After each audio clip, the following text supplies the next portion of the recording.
है और आप देख रहे हैं न्यूज़ 21। रणभूमि बड़ी थी और जीत भी बड़ी थी। एक तरफ महाराष्ट्र का चुनाव था, एक तरफ झारखंड का चुनाव था और एक तरफ छत्तीसगढ़ में उपचुनाव था। सबसे बड़ा उपचुनाव था, इसलिए बड़ा था क्योंकि ये सीट बीजेपी कभी नहीं हारी और ये सीट बीजेपी आज भी नहीं हारी। खैर, ये 9वीं बार चुनाव हो चुका है छत्तीसगढ़ में उस सीट पर। एक बार उपचुनाव और 8 बार नॉर्मल चुनाव, जिसे ऐसे ही चुनाव कहते हैं, वो हुआ है, पर एक बार भी बीजेपी नहीं हारी। कांग्रेस के पास 9 बार जीतने का मौका था, पर कांग्रेस एक बार भी नहीं जीत पाई। बड़ा दम भर रही थी कांग्रेस की, युवा है, वो दम को बेदम कर दिया। किसने? सुनील सोनी ने, बृजमोहन अग्रवाल ने, मुख्यमंत्री विष्णुदेव साय ने उस दम को पूरे तरीके से बेदम कर दिया। इतना बेदम कर दिया कि सिर्फ महज 43,000 वोट जो है वो कांग्रेस को मिला और 89,000 वोट जो है वो वोट बीजेपी को मिली। जीत का आंकड़ा 46,000 के पार था। 46,000 से अधिक मतों से जो है वो बीजेपी जीती है। बीजेपी जीत का जश्न मना रही है और एक तरफ कांग्रेस भवन में सन्नाटा पसरा हुआ। ये सन्नाटा देखकर मुझे 2023 का लोकसभा और विधानसभा चुनाव याद आता है। तो खैर, ये याद आता है, पर सबसे पहले सवाल कांग्रेस से बन जाता है। पर उससे पहले मैं बता दूं कि मेरे साथ बीजेपी से कौन है और कांग्रेस से कौन है। मेरे साथ बीजेपी से हम मिनी पांडे जी है, बीजेपी का पक्ष रखेंगी। कांग्रेस से हमारे साथ कांग्रेस का पक्ष रखने के लिए शुभम दुबे जी है और वरिष्ठ हमारी पत्रकार महिला साथी भी है, तुलिका सिंह भी है, जो बताएगी क्या कुछ रहा चुनाव में इस बार। और बीजेपी का पक्ष रखने के लिए, डिफेंड करने के लिए युवा को भी मैंने बुला लिया है। विकास शुक्ला जी है। विकास शुक्ला जी, आपका भी बहुत बहुत स्वागत। नमस्ते बोल दीजिए कैमरा में ज़रा सा। ठीक है, खैर ये बातें होते रहेगी और ये डिबेट सबसे बड़ा डिबेट रहेगा। जीत का आंकड़ा, जीत का रिजल्ट, सब कुछ हो चुका है। एक तरफ महाराष्ट्र बीजेपी जीत चुकी है, एक तरफ बीजेपी झारखंड हार चुकी है। एक राज्य जीती और एक राज्य हार गई है। खैर, कांग्रेस के लिए भी बुरी खबर नहीं है क्योंकि कांग्रेस भी झारखंड में अब मिलीजुली सरकार में रहेगी। खैर, उससे पहले मैं शुभम दुबे की तरफ आऊँगा। दम भरते थे आप, जीतेंगे हम, जीतेंगे हम, जीतेंगे हम, हारेंगे हम, हारेंगे हम, हारेंगे हम, बता दिया सुनील सोनी ने। एक बार फिर सुनील सोनी ने बृजमोहन अग्रवाल के गढ़ में अपना परचम, अपना झंडा कमल का लहरा दिया। क्या कुछ लगा आज? तकलीफ़ तो बहुत हुई होगी। सर्वप्रथम मैं सुनील सोनी जी को बधाई देना चाहता हूं कि उन्हें जनता का आशीर्वाद मिला और उस जनता के आशीर्वाद पर खड़े उतरे और जनता के बीच जाकर के जिस प्रकार से पूर्व विधायक काम करते हैं वो काम करें। दूसरी बात, कांग्रेस पार्टी जनमत को स्वीकार करती है। जिस प्रकार से आकाश शर्मा ने 10 दिन पूर्व में जनमत को स्वीकार करते, अपनी हार को क्यों नहीं स्वीकार करते? क्यों नहीं बोलते हैं कि पार्टी ने टिकट गलत बांट दिया? क्यों नहीं कहते हैं कि प्रमोद दुबे को टिकट देना था, आकाश शर्मा को टिकट दे दिया? क्यों नहीं कहते कि कन्हैया अग्रवाल को टिकट देना था, आकाश शर्मा को टिकट दे दिया? क्यों नहीं कहते हैं? हाँ बताइए, आप ये क्यों नहीं मानते कि आपकी पार्टी ने टिकट गलत बांटा? बार बार बीजेपी आरोप लगा। देखिए, राजनीति में ना कोई चीज़ भविष्य पे चलती है, ना कोई चीज़ अतीत पर चलती है। राजनीति में कोई चीज़ चलती है तो वो प्रेजेंट पे चीज़ें चलती है। ये हो जाता तो ये होता, ये हो जाता तो वो होता, ऐसा नहीं हो सकता। जिस प्रकार से आकाश शर्मा जी ने 10 दिन पूर्व आकर के टिकट की घोषणा होती है कि युवा चुनाव लड़ता है, एक ऐसे घर का युवा, महज 43,000 वोट बता रहा हूँ मैं आपको, जिस ऐसे घर का युवा जो कोई राजनीतिक बैकग्राउंड से ना हो, आकर के जो 43,000 वोट पाता है और ऐसी जगह पाता है जिस जगह पर लोग उनको बोल रहे थे कि आप कौन हैं, आपको बीजेपी ने जो दुष्प्रचार किया था कि ये तो जानते नहीं हैं, ये कौन है, किस घर के हैं, उस जगह पर आकर के 10 दिन में 43,000 वोट पाना और 43,000 लोगों को में वो एक प्रतिनिधित्व का काम करेंगे। अब रायपुर दक्षिण में प्रशासनिक रूप से तो सुनील सोनी जी विधायक है, पर जनता के बीच में जाकर के आकाश शर्मा फिर से लड़ाई लड़ेंगे और कांग्रेस पार्टी के विचारधारा को आगे बढ़ाएंगे। बड़ा सवाल कह दिया कि फिर से वो, मतलब कह ये रहे थे कि वो चुने हुए विधायक तो वो है, पर पीछे से मैं भी विधायक हूँ, मैं भी अपने जनता के मुद्दों को उठाऊंगा। तो क्या लगता है, इसी चैनल में 13 तारीख को जब डिबेट हो रहा था तो आपने कहा था मैं मिठाई खिलाऊंगे। अब है मिठाई लाओ, पहले मिठाई लाओ, मिठाई खिलाया जाए। पहले शुभम दुबे को दीदी अपने हाथ से मिठाई खिलाएगी। ये माजरा पूरा दिखाइए, ज़रा सा दिखाइए कि किस तरीके से कहा थे मैं मिठाई खाऊंगा, मैं खाऊंगा मिठाई।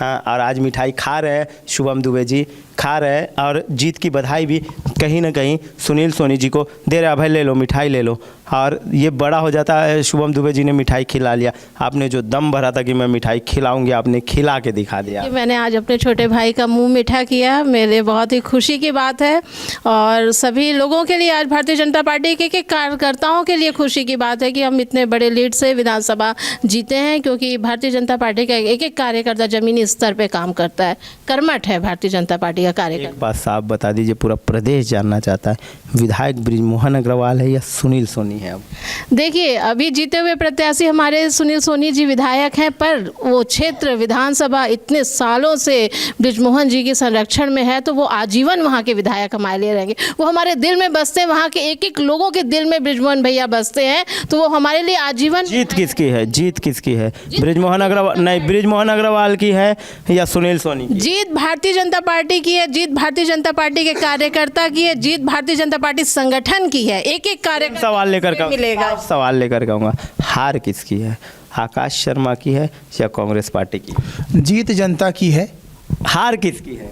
मैं बता तो रहा हूँ मैं आपको, कभी एक कोई चुनाव होता है तो एक त्यौहार की तरह भारत की डेमोक्रेसी को मजबूत करने के लिए किया जाता है। हार और जीत का फासला माजरा तब होता है जब कोई व्यक्ति को 10 वोट मिले और सामने वाले को 0 वोट ना मिले। प्रतिनिधित्व की क्षमता आकाश शर्मा जी में थी, तभी उनको 45,000 वोट मिले हैं। मैं वही बात बोल रहा हूँ कि जो चीज़ें हो गई उनको ना सोच करके क्या चीज़ें हो सकती हैं उस पर डिस्कस किया जाए। आकाश शर्मा जी रायपुर दक्षिण में जनता के साथ खड़े होकर के मुखरता से आवाज़ उठाएंगे, जहाँ दुख तकलीफ होगी वहाँ खड़े होंगे। लेकिन अब बात आता है कि सुनील सोनी जी क्या वो काम कर पाएंगे जो काम बाकी चीज़ों बाकी पदों पर रह करके नहीं कर पाए थे। देखिए, बड़ा सवाल खड़ा कर दे विकास शुक्ला जी कि सुनील सोनी जीत गए, पर अब शुभम दुबे जी का आपने बात सुना, उन्होंने साफ तौर पे कह दिया कि शायद वो काम नहीं कर पाएंगे जो फिर से नहीं कर पाए। वो कह रहे थे निष्क्रिय, पर इस बार शायद निष्क्रिय शब्द को भूल गए हैं। वो कह रहे हैं कि फिर एक बार जिस तरीके से निष्क्रिय सांसद का आरोप लग रहा था, निष्क्रिय महापौर का आरोप लग रहा था, निष्क्रिय पार्षद का आरोप लग रहा था, अब वो कहना चाहते हैं कि निष्क्रिय विधायक भी बनेंगे। वो निश्चित रूप से सबसे पहले तो मैं छत्तीसगढ़ पूरे भारतीय जनता पार्टी का आभार एवं दक्षिण विधानसभा के कार्यकर्ताओं का, दक्षिण विधानसभा के जनता का जो आशीर्वाद उन्होंने भारतीय जनता पार्टी के और सुनील सोनी, माननीय बृजमोहन अग्रवाल कार्यकर्ताओं जो भारतीय जनता पार्टी को विश्वास जताया, उनके लिए मैं आभार व्यक्त करता हूं। और शुभम भाई जो हमारे बता रहे हैं, मैं बोलना चाहता हूं, जिस तरीके से भारतीय जनता पार्टी का विधायक हो कोई भी प्रतिनिधि काम करता है, उस निश्चित रूप से सुनील सोनी जी हर पार्टी के हर व्यक्ति के लिए और जनता के लिए काम करते हैं और करते आएंगे, क्योंकि पूर्व में वो महापौर भी रहे हैं। जिस तरीके से उन्होंने पहले काम किया और आज भी करते रहेंगे, और आगे भी बृजमोहन अग्रवाल जी ने जिस तरीके से उनको सीट में लाया, विकास होगा। निश्चित रूप से विकास होगा। भारतीय जनता पार्टी केवल मतलब आप मानते हैं कि विकास नहीं हुआ है इन 8 बारों में, 4 हुआ सालों है, में? और जो कुछ बचा होगा निश्चित रूप से सुनील सोनी जी करेंगे। कुछ बचा भी है? जो कुछ भी बचा होगा, मतलब कुछ बचा है? जो कुछ बचा होगा, तो मतलब कुछ बचा है। हर कोई भी सरकार रहे, भारतीय जनता पार्टी की रहे, कोई भी सरकार रहे, कितना भी काम करे, थोड़ा बहुत हर जगह काम बचे रहता है। उसी काम को लेके आगे चुनाव होता है। निश्चित रूप से जो काम बचा होगा सुनील सोनी जी निश्चित रूप से करेंगे, क्योंकि भारतीय कौन है विधायक? कौन है? बृजमोहन अग्रवाल जी है, सुनील सोनी जी विधायक है या बृजमोहन अग्रवाल जी विधायक है? कौन विधायक है? सुनील सोनी जी विधायक हैं। जिस आप मानते हैं कि अब बृजमोहन अग्रवाल जी का जो कार्यप्रणाली है, जो कार्यकाल है, वो खत्म हो गया? नहीं, विकास जी खत्म तौर पे बताए। जनता का नहीं, जनता वो सांसद है, वो दिल्ली में आवाज उठाएंगे, यहाँ के विधानसभा में तो जनता की आवाज उठा नहीं पाएंगे। कैसे नहीं उठा पाएंगे? कैसे? वो तो विधानसभा जा ही नहीं पाएंगे, उनके जगह सुनील सोनी जी जाएंगे। जनता मानती है, सुनील सोनी जी को भी मानती है, क्योंकि जनता मानती है, पर जनता शासन तो नहीं। जनता ने आशीर्वाद दिया है तभी तो जीते हैं। जनता ने आशीर्वाद, देखिए जनता ने आशीर्वाद दिया है, अब वो मुद्दे को उठाएंगे। पूरा विकास हो चुका है, कुछ विकास बच गया, वो करेंगे विकास। बताइए अब क्या विकास रह गया जो विकास होना बाकी है दक्षिण में? नहीं, विकास तो रह गए हैं, बड़ी रोड नहीं है, बड़ी नाली नहीं है। सुनिए, रोड नहीं है, बड़ी नाली नहीं है। दीदी आप भी सुनिए, रोड नहीं है, बड़ी नाली नहीं है। बड़े रोड नहीं है, बड़ी नाली नहीं है, बड़े हॉस्पिटल नहीं है, बड़े कॉलेज नहीं है, बड़े स्कूल नहीं है। तो इन सब चीज़ों पे विकास करने की ज़रूरत है। बस इतना जवाब ले लो। ये कांग्रेस कम से बड़ा स्कूल नहीं है, बड़ा कॉलेज नहीं है, बड़ी नाली नहीं है, बड़ा रोड नहीं है, कुछ बड़ा नहीं है। बताइए फिर क्या है कुछ? कांग्रेस कम से कम विकास की बात तो की, विकास के धारा से जुड़ी, उसको यकीन हुआ, उम्मीद हुआ कि भारतीय जनता पार्टी आई है तो अब विकास होगा, वहाँ पे बड़े उम्मीद हो गया। अब इनको उम्मीद हुआ है, क्योंकि इनको पता था ये वो चीज़ें नहीं कर पाएंगे। उम्मीद उसी से होता है जिसको उनको पता रहता है कि ये काम करके देगी। तो सुनील सोनी जी संसदीय कार्य में भी बहुत अच्छे से छत्तीसगढ़ को विकास की धारा से जुड़े थे, और अभी विधानसभा में भी वो देखिएगा केंद्र की सारी योजनाओं को लागू करेंगे और इसको भी विकास की धारा से जोड़ेंगे। और स्कूल कॉलेज और इस सब का डेवलपमेंट अगर कोई करता है स्मार्ट सिटी के तहत तो वो भारतीय जनता पार्टी ही करती है। तो देख सकते हैं कि इस बार क्या कुछ कह रहे हैं, पर उससे पहले मैं बता दूं कि सुनील सोनी ने जनता से क्या कहा। सुनील सोनी ने कहा कि आज रायपुर दक्षिण में एक बार फिर कमल खिला है। यह विजय रायपुर दक्षिण की जनता की विजय है, उनके विश्वास की जीत है। भाजपा के हमारे सभी वरिष्ठ नेताओं, समस्त कार्यकर्ताओं, साथियों की जीत है और इसके लिए मैं आप सभी को बहुत बहुत धन्यवाद देता हूँ। और मुझे अपना आशीर्वाद देने के लिए रायपुर दक्षिण की जनता तथा मुझ पर भी विश्वास करके प्रत्याशी बनाने के लिए माननीय प्रधानमंत्री श्री नरेंद्र मोदी जी का, भाजपा के राष्ट्रीय अध्यक्ष आदरणीय श्री JP नड्डा जी का और समस्त वरिष्ठ नेतागण का मैं हार्दिक आभार व्यक्त करता हूँ। मैं आप सभी को विश्वास दिलाता हूँ कि जनता के इस विश्वास पर खरा उतरने का पूरा प्रयास करूँगा और आदरणीय श्री सांसद श्री बृजमोहन अग्रवाल जी के साथ मिलकर माननीय श्री प्रधानमंत्री नरेंद्र मोदी जी के मार्गदर्शन में माननीय मुख्यमंत्री श्री विष्णुदेव साय जी के नेतृत्व में रायपुर दक्षिण की उन्नति को दुगनी तेजी के साथ एक नई ऊंचाई पर ले जाने का प्रयास करूंगा और समर्पित रहूंगा। ये सुनील सोनी जी जो है वो कह रहे अपने मतलब आभार व्यक्त कर रहे। इस तरीके का जो पोस्टर है वो सोशल मीडिया पर वायरल हो रहा है, इसी बात को लेकर के आऊँगा। वो बोल रहे हैं कि नरेंद्र मोदी जी के साथ मिलकर के, विष्णुदेव जी के साथ मिलकर के दुगनी तेज़ी से, शब्द मैं फिर दोहरा दूँ, दुगनी तेज़ी से विकास करूँगा। नहीं, जिस प्रकार से उनके पोस्टर वायरल हो रहे हैं उस प्रकार से अगर कथनी और करनी में अंतर ना हो तो बहुत जनता के लिए भी और सभी रायपुर वासियों के लिए भी फ़ायदे की बात है। आज आवाज़ में दम नहीं दिख रहा शुभम जी। नहीं। हारे वो है पर कहीं ना कहीं सदमा आपको लगा है। देखिए, हारना और जीतना राजनीति के सिक्के के दो पहलू हैं। कभी कोई पार्टी जीतती है, कभी कोई पार्टी। आप एक बार भी नहीं जीते हैं। एक ही पहलू, हमेशा जीत आया, पट तो आया ही नहीं। देखिए, मैं आपको बता रहा हूँ, बृजमोहन जी उस समय के नेता हैं जिस समय रायपुर राजधानी भी नहीं बनी थी। चंद परिवार रायपुर राजधानी में रहते थे और चलाते थे। उस समय से वो विधायक है तो निश्चित तौर पर फ़ायदा मिला, लोगों के लिए किया, जनता के लिए। कोई विधायक नहीं उस समय? नहीं, उस समय से विधायक सत्यनारायण शर्मा जी नहीं हारे। हार गए ना? नहीं हारे, इस बार नहीं हारे। पंकज शर्मा जी हारे। अच्छा, पंकज शर्मा जी हारे। तो मैं आपको एक बात क्लियर कर दूं, देखिए क्या होता है राजनीति में ना, कब किसका सिक्का बदल जाए ये कहा नहीं जा सकता। लेकिन ये बात सोचने वाली बात है कि आज सुनील सोनी जी जीतने के बाद बोल रहे हैं नरेंद्र मोदी जी और विष्णुदेव साय जी, वरना बृजमोहन भैया का ऐसा फ़ोटो था और सुनील सोनी जी का ऐसे फ़ोटो था। डर की क्या बात, जब बृजमोहन भैया है साथ तब ना मोदी जी चल रहे थे, ना भारतीय जनता पार्टी चल रही थी, ना ही उस समय विष्णुदेव साय चल रहे थे, ना प्रभारी मंत्री चल रहे थे, ना ही संगठन प्रभारी चल रहे थे, कोई नहीं चल। जीतने के बाद मंत्री पद की लालसा में सुनील सोनी जी ऐसे बयान दे रहे हैं। मंत्री पद के लिए बयान दे रहे हैं। देखिए विकास शुक्ला जी, पर बोल दूं कि कांग्रेस कहती है कि अगर हार गए तो JP नड्डा का फ़ोटो और जीत गए तो नरेंद्र मोदी जी का फ़ोटो। कैसा क्या खेल है ये? जीत गए इसलिए नरेंद्र मोदी जी का फ़ोटो, और हार जाते तो सारा टिकरा बृजमोहन अग्रवाल के सर पे आप लोग लाते, एक मटका फोड़ देते। ऐसा कुछ नहीं है।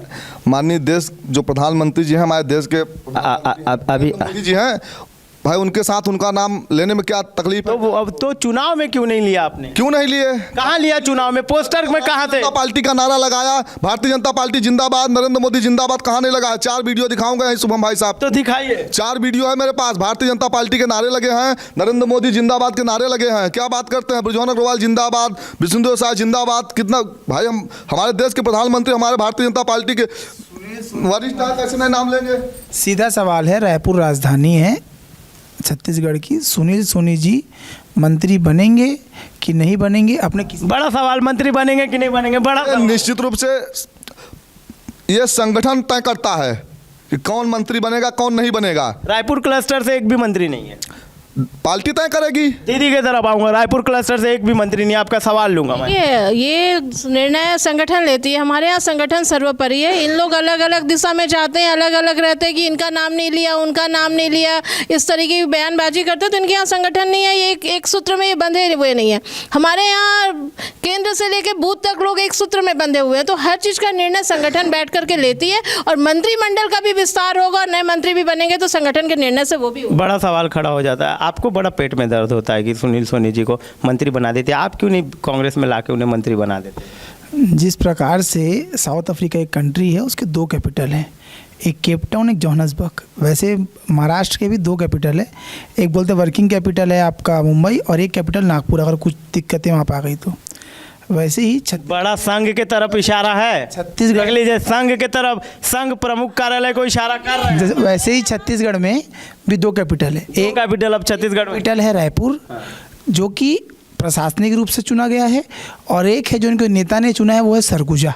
देखिए सरगुजा, सारे मंत्री सरगुजा से। रायपुर के लोगों को दायित्व नहीं होना, रायपुर के लोगों का दायित्व ना होना, रायपुर के लोगों को सही मौके ना मिलना। क्या बृजमोहन जी के पास कैलिबर नहीं था? क्या मूरत जी के पास कैलिबर नहीं था? देखिए बड़ा दीदी मंत्री थे बृजमोहन भैया, विधायक चुनाव से पहले शिक्षा मंत्री। हटा भी तो दिए, तो हटाए तो वो केंद्र में गए हैं, वो दिल्ली गए सांसद। बोल देंगे राष्ट्रीय पार्षद, देखिए बार बार बोल देंगे। तो सबसे बड़ा गलत बात इन्होंने कहा कि रायपुर से कोई नहीं बना, वो शिक्षा मंत्री रायपुर से ही बन के गए थे। सुन लीजिए, सुने, रायपुर से इतना प्यार है कि 6 महीना भी नहीं सहा है रायपुर को। देख लीजिए, ये इतना प्यार। को ये अब किसी की तरक्की से ये जलते हैं, किसी की तरक्की से ये चिढ़ते हैं, तो ये इनका पॉइंट ऑफ व्यू है। हमारे यहाँ नहीं है इस तरीके का सोच। ऐसी तरक्की है कि बृजमोहन भैया खुद नहीं जान पा रहे हैं क्या तरक्की है मेरी, कि मंत्री पद, ऐसे मंत्री धाकड़ पूरे प्रदेश में सबसे ज़्यादा वोट से जीतने वाले मंत्री बृजमोहन भैया थे। जनता के दिलों में सबके काम करने वाले अगर कोई है तो बोलते हैं बृजमोहन भैया रायपुर में है। ऐसे जनता पार्टी की तारीफ इनके मुंह से सुनिए। ये होता है लीडर, ये होता है लीडर। इसको लीडर बोलते हैं कि विपक्ष भी उसकी तारीफ करे, और यहाँ से सबसे ज़्यादा वोट से जीत के वो केंद्र में गए हैं। ये उनकी पर्सनालिटी है बृजमोहन भैया की, और ये संगठन के बारे में जानते नहीं है भाजपा, इसलिए इनको पता नहीं है कि क्या इनको बोलना है। मैं तो जानता ही था कि जैसे ही बृजमोहन भैया का मैं तारीफ का एक पुल बांधूंगा तो ये पुलिंदा अपने आप बना लेंगे, लेकिन मेरे को समझ में नहीं आता, इतने अगर ये तारीफ खुद जानते कि वो काबिल हैं, तो जैसे ही पेपर में उनका नाम आता है तो सबसे पहले पेन से काटने वाले इन्हीं के संगठन के लोग कैसे रहते हैं। वह कैसे बृजमोहन जी का जैसे ही नाम आता है वैसे ही बोलते हैं कि छत्तीसगढ़ से राजनीति से किसी को ख़त्म करना है तो सबसे बुरा गति किसी का हो सकता था तो बृजमोहन भैया का करके दिखा दिया उन्होंने। क्या कुछ दिखा चुनाव में तो लेगा, क्या कुछ देखा? देखे सुनील सोनी जी जीत चुके हैं, क्या कुछ देखा और क्या कुछ फेरबदल हुआ? 46,000 की बड़ी मार्जिन से जीते हैं। क्या लगा इस बार चुनाव में, क्या लगता था?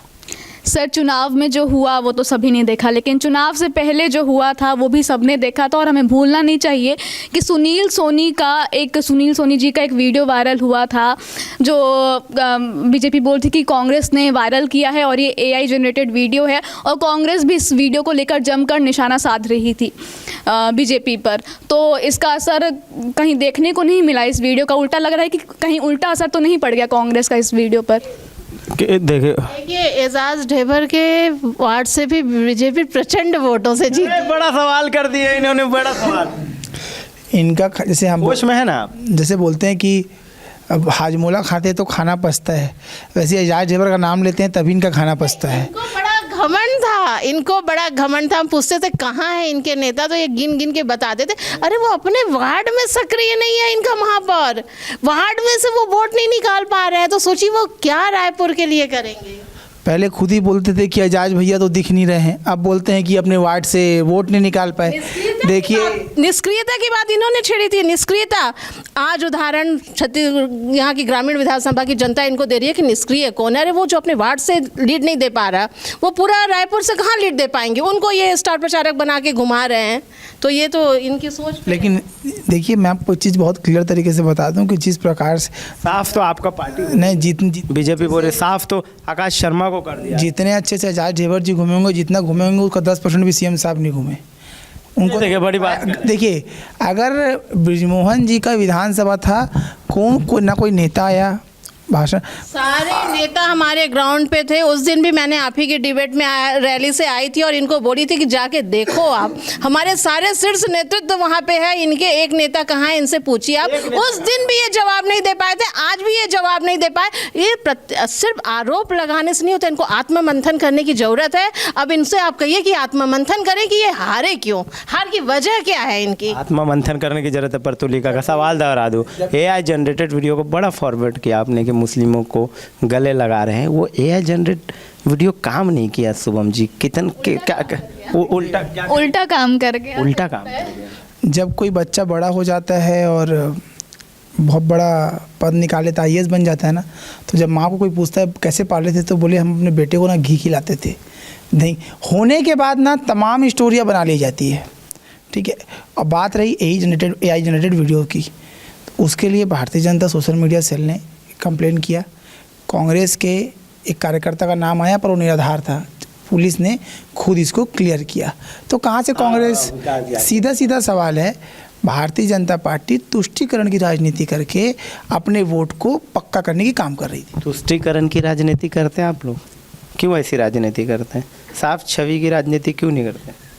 तुष्टीकरण की राजनीति कौन करता है? जनता ने उन्हें बता दिया है, आज भी बताया है और पहले भी बताया था 11 महीने पहले। 46,000 वोट, 67,000 का मार्जिन था, 67,000 के प्लस का मार्जिन था।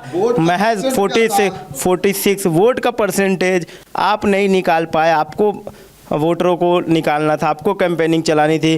दक्षिण में पूरा वो दे दिया गया था, छुट्टी दे दी गई थी, सारे काम बंद कर दिए गए थे। उसके बाद भी वोटर बाहर नहीं निकले। ये तो आपके लिए अशुभ समाचार है, ये उनके लिए अशुभ नहीं है। अशुभ समाचार कैसे हुआ? शुभ समाचार था हमारे लिए, क्योंकि इन्हीं के लोग नहीं निकले हैं। अरे देखिए भैया, देखिए जितने भारतीय जनता पार्टी के चाहने वाले थे, जितने भारतीय जनता पार्टी का काम देखते हैं, भारतीय जनता पार्टी का विकास देखते हैं, उन्होंने निकलकर उचित जगह और सही जगह वोट डाला है, इनको जवाब दिया है। इन्होंने भारतीय जनता पार्टी का 35 साल का खिला ढा देंगे बोल रहे थे इनके प्रदेश अध्यक्ष दीपक बैज जी, बोल रहे जिनको कि चुनाव में घूम रहे थे पैसा लेकर टिकट के लिए, उनको टिकट नहीं मिला। आए थे बृजमोहन अग्रवाल जी, सुनील सोनी जी का टिकट ढाने, उनका खुद ढह गया। आज कहाँ है? मैं तो उनका एक भी लाइव वीडियो नहीं देख रहा हूँ, एक भी फोटो नहीं दिख रहा हूँ कि आके आकाश शर्मा को कम से कम धन्यवाद तो दे दें। कहाँ गया इनका? क्या बोलते हैं? क्या बलि के बकरे थे आकाश शर्मा, जिनको आप लोगों ने बलि का बकरा बनाया और उतार दिया? नहीं, बलि के बकरा तो भैया थे, भैया को बना करके इन्होंने भेज दिया। लेकिन आकाश शर्मा कहीं से भी बलि के बकरा शब्द सही नहीं होगा, क्योंकि एक ऐसा नेता जो छात्र राजनीति से आया हो, आउटसोर्सिंग का मुद्दा उठाया हो। महज पूरी पार्टी खड़ी थी। आपको नहीं लगता ये मार्जिन ज़्यादा हो सकता था? 70,000 75,000 तक पहुंच सकता था। ये एक बड़ी मार्जिन, लीड कम हो सकती थी। हारे पर आपने इस बार भी हारा, तो सुनील सोनी से भी हारा, तो 40,000 के अधिक मतों से हारा। आप इस बार को देखिए, 9 महीना पहले चुनाव हुआ, लगभग 70,000 वोट से बृजमोहन जी जीते थे। उस वक्त में आप ये देखिए कि सरकार कांग्रेस की थी, लेकिन आज के डेट में प्रशासनिक व्यवस्था भाजपा की है, संगठन भाजपा का है, केंद्र में सरकार भाजपा की है, जो ऑफिसर्स हैं वो उनके हैं। तमाम तरीके के चीज़ें और व्यवस्थाएं होने के बाद, धन बल सब होने के बाद भी अगर आकाश शर्मा महज 40-42 वोट से अगर हारते हैं उपचुनाव में, तो मैच क्या कहेंगे? आधे से ज़्यादा वोटों से हार गए हैं। आधे से ज़्यादा वोटों से हार गए। देखिए, मैं आपको वही बताना चाह रहा हूँ कि आकाश शर्मा का जो टिकट फाइनल हुआ, जिन 10 दिनों में हुआ, जो दुष्प्रचार भारतीय जनता पार्टी ने किया, एक युवा को मौका देकर के कांग्रेस पार्टी ने बताया है कि जो कार्यकर्ता काम करना चाहते हैं वो आगे आगे काम करेंगे, निश्चित पार्टी उनको मौका। दामाद होने की वजह से टिकट मिला, आप बोलते युवा होने की वजह से टिकट मिला। बार बार बीजेपी बोलते वो राजेश तिवारी के दामाद थे इसलिए टिकट मिला। देखिए, इस बात पर तो मैं टिप्पणी नहीं दूंगा, लेकिन मैं ज़रूर बताऊंगा कि जब आकाश शर्मा जी की शादी नहीं हुई थी, उसके पहले भी 2013 में मैं उनकी टीम का सदस्य था। उनकी टीम में प्रदेश बॉडी में था, जिला बॉडी में था। उस समय वो लगभग 400 से 500 प्रदर्शन किए, आउटसोर्सिंग से लेकर के। बड़ा आंकड़ा दे रहे हैं। हाँ, आउटसोर्सिंग से लेकर के रिजल्ट तक के।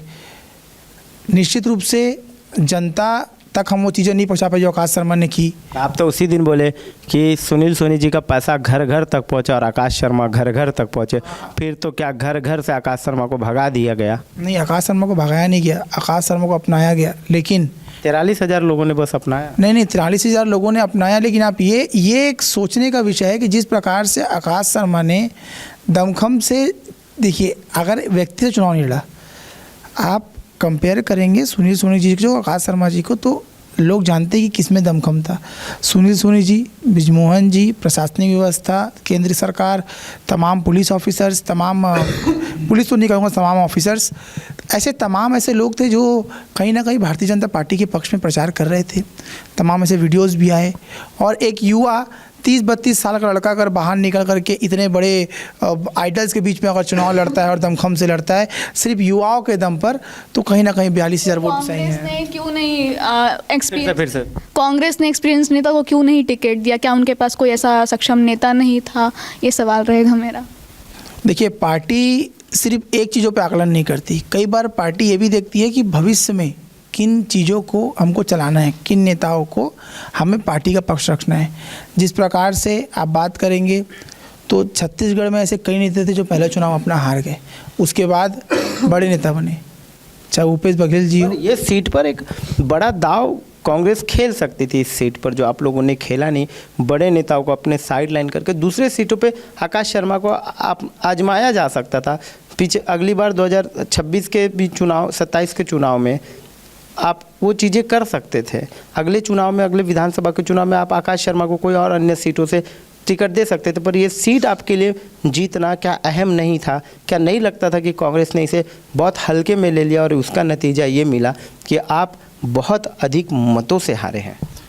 निश्चित रूप से जनमत हमारे पक्ष में नहीं आया, लेकिन इसका मतलब ये नहीं है कि प्रत्याशी का चयन गलत था।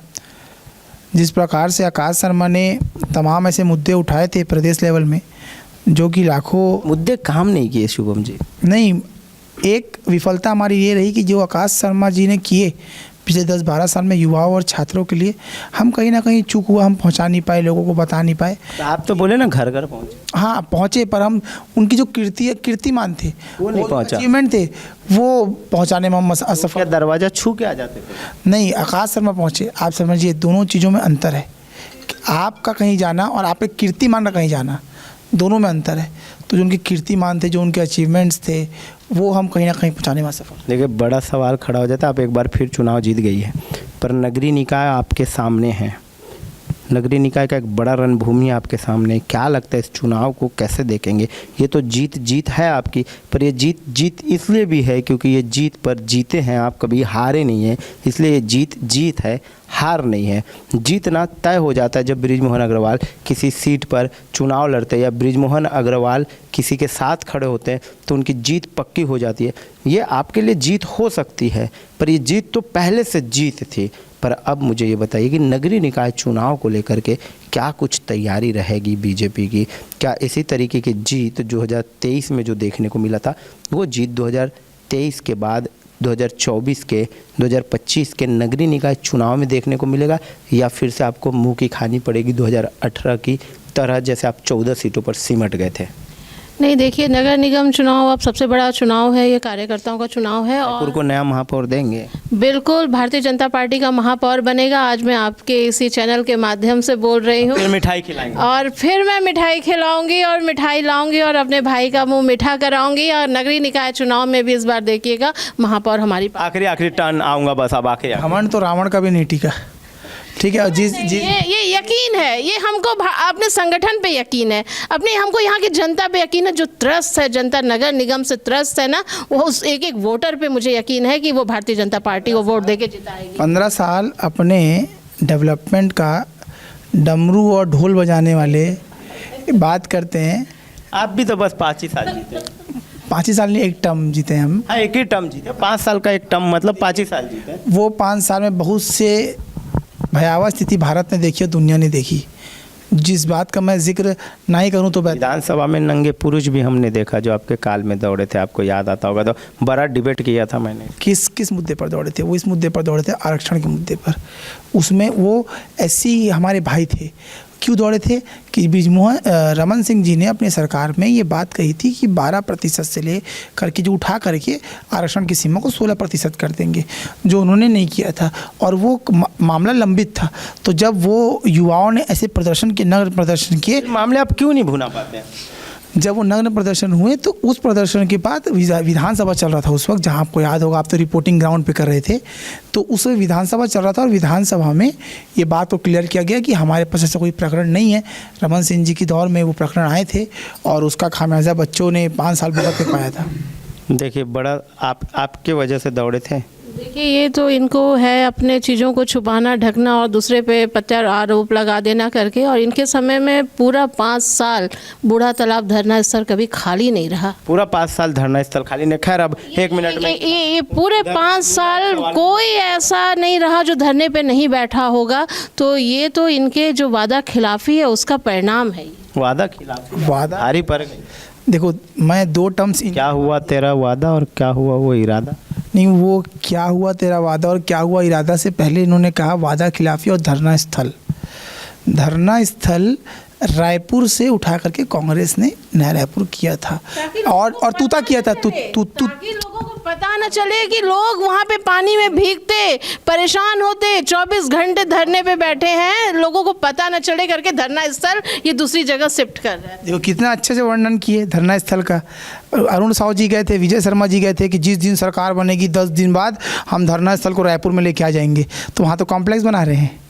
और एक तो और बात, एक मुद्दा और मैं उठाना चाहूँगा। रेडी टू इट में लक्ष्मी रजवाड़ी जी ने बयान दिया था कि हमने महिलाओं को वापस कर दिया। कल की डेट में आया कि फिर से वेव ग्रुप को 2 साल के लिए एग्रीमेंट को बढ़ा दिया गया। देखिए बड़ा सवाल खड़ा कर रहे हैं।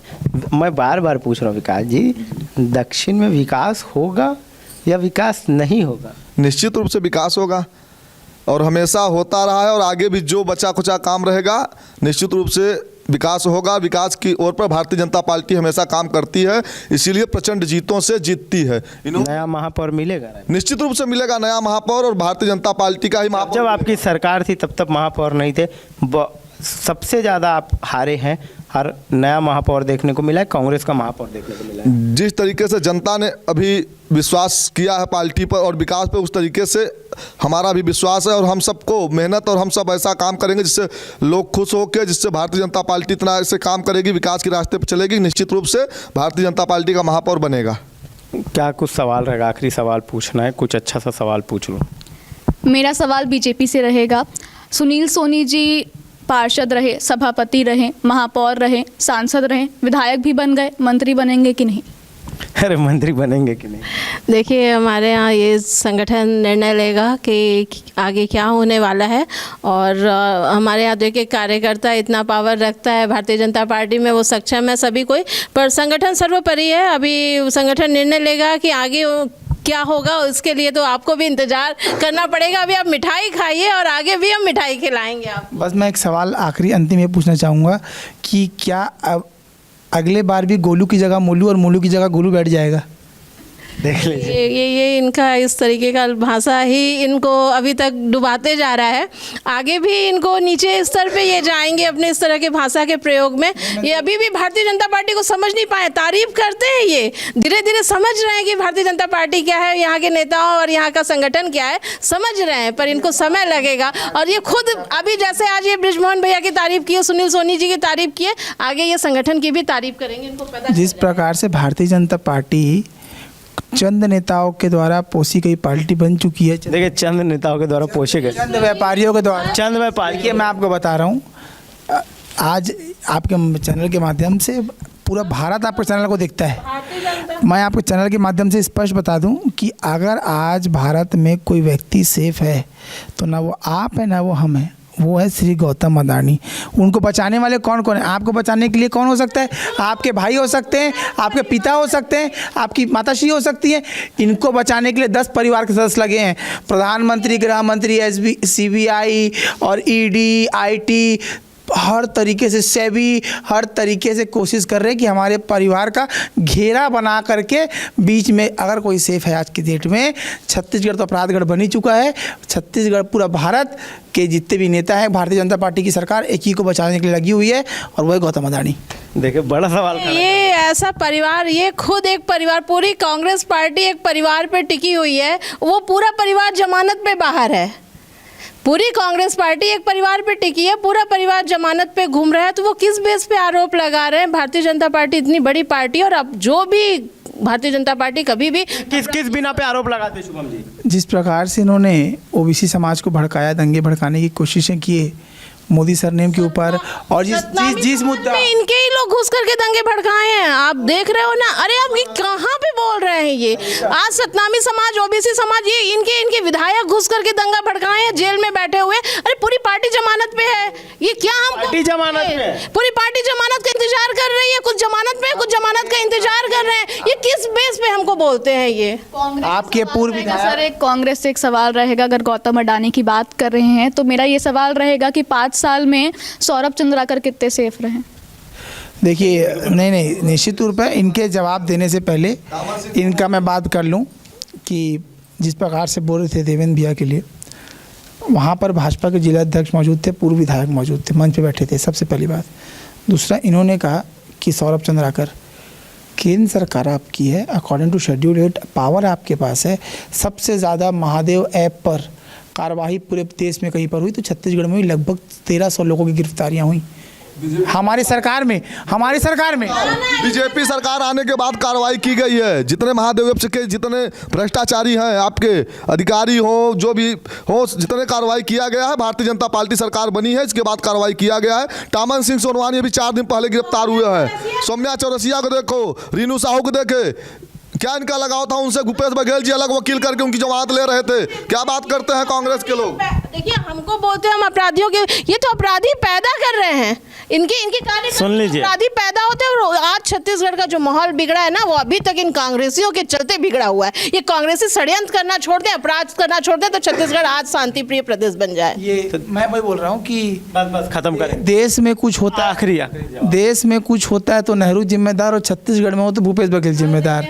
अरे बिल्कुल एकदम सही पहचान है ये। वाकई आज देश की स्थिति पहुंच गई है ना, जो ये बटेंगे तो कटेंगे, और इस तरह का जो है नेहरू जी के चलते ही हो रहा है। ये जो बांटे हैं ना, उसके चलते आज पूरा भारत त्रस्त है, इन नेहरू जी के चलते। नहीं, ये सही बोल रहे हैं, बटेंगे तो कटेंगे जो बयान आया 19 सही मायने में गलत था। फिर भी तो जीत गई ना बीजेपी, जीत तो गई महाराष्ट्र में बीजेपी। देखिए, कांग्रेस पार्टी का जो क्या नया बयान है? नारा बदल गया, अब एक रहेंगे तो सेफ रहेंगे हो गए। देखिए, ये जो बता रही है महोदया, एक रहेंगे तो सेफ रहेंगे, ये पार्टी किसका नारा है? ये इंडिया अलायंस का नारा है। इंडिया अलायंस ने एक रहेंगे तो सेफ रहेंगे, लेकिन बटेंगे तो कटेंगे। आप सोचिए, अब मैं आपको एक बहुत अच्छा एक व्यूअर्स को बात बता दूं, जल्दी बताएं। हमारे संस्कृत में ना कुछ तमाम लाइनें हैं, आप कोई भी भाषा पढ़ेंगे ना तो उन भाषाओं में ना आपको समझ में नहीं आएगा कि वो आदमी बोलना क्या चाह रहा है, उसका सेंस ऑफ ह्यूमर या आप उसका जो चीज़ें हैं वो सोच क्या रहा है। जैसे व्हाट इज़ योर नेम अगर आप इंग्लिश में बोलेंगे तो व्हाट इज़ नेम आप गुस्से में भी बोल सकते हैं, व्हाट इज़ नेम यूर आप अच्छे मूड में भी बोल सकते हैं। लेकिन अगर आप सोचें, जब संस्कृत बोला जाता है, जब रावण लिख रहा था जटा तवि गला ज्वला प्रवाह पावित स्थले, मतलब गुस्से में लिख रहा है, आपको समझ में आ रहा है। लेकिन जब राम लिखते हैं नमामि शमीशाम निर्वाण रूपम, मतलब कोमलता दिख रही है। आप इस बात को समझिए, जब ये बात बोली जा रही है कि एक रहेंगे तो सेफ रहेंगे, इसका मतलब कोमलता दिख रही है। और जब बटेंगे तो कटेंगे तो रावण का प्रतिराप दिख रहा है। मैं ये कहना चाह रहा हूँ। बड़ा आरोप लगाया इन्होंने, श्लोक बोल के भी ना कांग्रेस है ना, जो बोलते हैं कि 15 मिनट पुलिस को हटाओ फिर देखो पे शांत रहती है, और बटेंगे कटेंगे पे ये हल्ला मचा देती है। अरे हम एकजुटता की बात कर रहे हैं, हम ये तो नहीं बता रहे कि ये धर्म, ये जाति, ये समुदाय, ये हम ये कह रहे एक साथ रहोगे तो आप सेफ रहो करके। के। सुनिए, एकजुटता का संदेश है। ये कहाँ चुप रहते हैं जब बोला जाता है 15 मिनट पुलिस हटा लो, तो ये मौन धारण कर लेते हैं। खुली ये वही बात हो गई जो कहते हैं ना, जब पूछते हैं कि ये ग्लास आधा पूछते हैं ग्लास में क्या है, तो कुछ लोग बोलते हैं पानी आधा भरा हुआ है, तो कुछ लोग बोलते हैं कि खाली है आधा ग्लास। तो ये वही बात हो गई। ये देखिए तुलिका ने भी बोल दिया। नहीं, बिल्कुल ही वो अपने पॉइंट ऑफ व्यू से वो सही बोल रही हैं, पर ये जो है कॉन्सेप्ट, ये नेहरू जी के चलते ही आज भारत में जो ये नारा आया है ना, इसका मुख्य कारण वो नेहरू जी हैं जो बांट के गए हैं, जिसके चलते आज अपराध का ये जो भारत में इस तरह की इस तरह नहीं, ये नेहरू जी। अरे खाला बिरयानी नहीं पकवान भैया, बिरयानी बोलेंगे तो गुस्सा करेंगे, बांटेंगे तो कटेंगे बोल रहे हैं, और आप बात कर रहे हैं पकवान खाने गए थे। इनकी फूफी की यहाँ सगाई था मोदी जी की पाकिस्तान में, क्लियर था। ऐसे नेहरू जी की आप तुलना करते हैं। नेहरू को जब आपको पता है किसी माँ के लिए सबसे मुश्किल अपने बच्चे को संभालना कब होता है, बता। ये देखिए भारत माता की जय ने, भारत माता की जय, वंदे मातरम कांग्रेस नहीं बोल पाते। ये नेहरू की सिखाई हुई पार्टी है। ये कहाँ पे देश और धर्म की बात। अरे एक चीज़ बताइए, देखिए मैं आपके चैनल के माध्यम से कहना चाहती हूँ कि ठीक है, दो राजनीतिक दल होता है, पक्ष विपक्ष होता है, पर जब राष्ट्र और धर्म की बात आती है ना, तो दोनों एक हो जाते हैं। तब राजनीति में हम विरोधी हैं, पर कांग्रेस पार्टी ऐसी पार्टी है जो राष्ट्रद्रोही, धर्मद्रोही, हर चीज में संलग्न रहती है। और ये सब किस लिए होता है? नेहरू जी और इंदिरा जी के जो दिखाए रास्ते पे लोग चलते हैं ना, ये उसके कारण आज राष्ट्र का ये हाल है। आपको मैं बता दूं, नेहरू जी और इंदिरा जी के कद के पे बात कर पाएँ इतनी तो मेरी क्षमता नहीं है, लेकिन मैं बता दूं एक पार्टी है, उसका नागपुर में संतरा का दुकान है, ठीक है। मैं आपको बता रहा हूँ, मैं आपको हमारे यहाँ है वाकई में, हमारे यहाँ संगठन सर्वोपरि। मैं आपको क्या बोल रहा हूँ, आप उस बात को सुनिए, पूरी बात सुनिए। एक पार्टी, एक विचारधारा के लोग 50 साल तक के भारत का झंडा अपने राष्ट्रीय कार्यालय में नहीं टांगे थे, नहीं फहराते थे, उठा कर झंडा भारतीय जनता पार्टी ही लहरा रही है। ये भी इन्हीं के चलते रुका था। ये इन्हीं के चलते कश्मीर में झंडा नहीं फहरा पाए, इन्हीं के चलते भारत देश में झंडा नहीं फहरा पा रहा था। आज घर घर में तिरंगा लहराता है तो भारतीय जनता पार्टी और उसी संगठन के चलते। में तिरंगा लहरा रहा है तो फिर किसको बांट रहे हैं और कौन कट रहा है भैया? सर देखिए, सुनील सोनी, बृजमोहन अग्रवाल से चर्चा करते करते हम नरेंद्र मोदी तक पहुँचे, जम्मू कश्मीर तक पहुँचे, जवाहरलाल नेहरू तक भी पहुँच गए। बट इन दी एंड ये अच्छी बात है कि कांग्रेस ने इस बार ईवीएम पर ठिकरा नहीं फोड़ा। तो देख सकते हैं कि इस बार ईवीएम बच चुका है और कांग्रेस ने ईवीएम पे ठिकरा नहीं फोड़ा है। पर इस बार का चुनाव बहुत अहम था। अब छत्तीसगढ़ में जो अहम चुनाव होगा वो नगरीय निकाय को लेकर के अहम चुनाव होगा। देखना अहम हो जाएगा कि नगरीय निकाय चुनाव में पलड़ा किसका भारी है, बीजेपी का भारी है या फिर कांग्रेस का भारी है। खैर बेसब्री से ये 23 नवंबर का इंतज़ार था, क्योंकि उपचुनाव को लेकर के महाराष्ट्र के भी चुनाव के नतीजे आने थे और झारखंड के भी नतीजे आने थे। महाराष्ट्र में बीजेपी ने सरकार बना ली है और प्रचंड बहुमत से सरकार बनाई इस बार कांग्रेस का, और शिवसेना उद्धव ठाकरे के गुट का सफाया तक कर दिया। खैर बीजेपी अपना दमखम पूरा चुनाव में लगाती है और यही दमखम जो है वो हमें नगरीय निकाय चुनाव में देखने को मिलेगा। अब नगरीय निकाय चुनाव कितने रंग और कितने रूप लेगा वो तो समय बताएगा, और मैं बार बार बोलता था समय बताएगा किसकी जीत होगी किसकी हार होगी। समय ने बता दिया है कि सुनील सोनी जीत गए हैं और आकाश शर्मा हार गए। पर आकाश शर्मा हारने के बाद भी क्या दक्षिण में सक्रियता बना करके रखेंगे या फिर उस दक्षिण से गायब हो जाएंगे? खैर देखना बहुत अहम होगा कि कौन जीता है कौन हारा है। खैर तमाम बड़ी खबरों के लिए देखना ना भूलिए News 21।